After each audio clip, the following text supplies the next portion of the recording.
hay que mencionar que hay muy pocos estudios que hablan de cuáles son los efectos sobre la biodiversidad de incendios tan extendidos en el tiempo como los que estamos viviendo, porque tenemos en este momento 7 meses de incendios prácticamente continuos en todo el delta del Paraná. Nosotros por ahí tenemos la imagen de lo que pasa enfrente a Rosario, pero en realidad también hay incendios desde el norte de Santa Fe hasta el Bajo Delta, que se ven a diario en los mapas que figuran en la web, en los mapas que tiene la NASA, por ejemplo.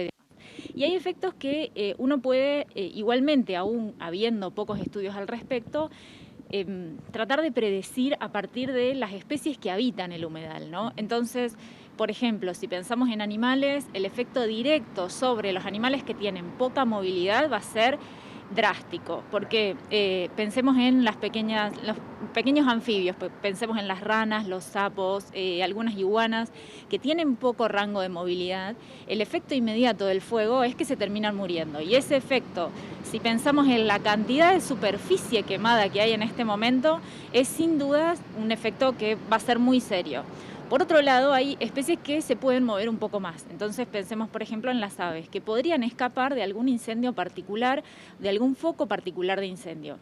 Ahora bien, ¿qué pasa cuando las quemas son tan grandes en área?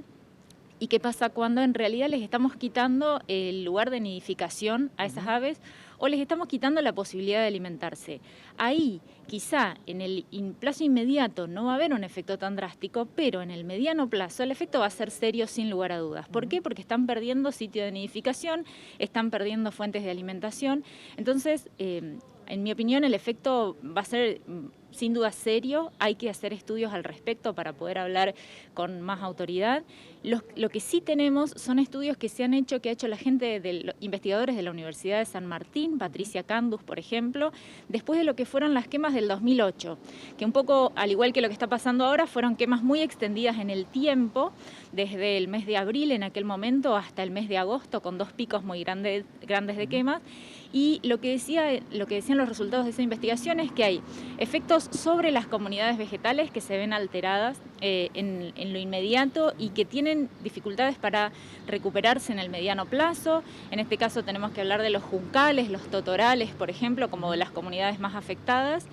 Y por otro lado, efectos que tienen que ver con el suelo, porque una quema, no es lo mismo una quema puntual en un determinado momento y en una extensión de tiempo muy corta que una quema tan prolongada en el tiempo, porque se quema mucha cantidad de materia orgánica del suelo también. Entonces lo que vieron ellos, por ejemplo, es que hay una disminución del carbono y una disminución del nitrógeno en los primeros 20 centímetros de suelo, lo cual es una pérdida de carbono importantísima.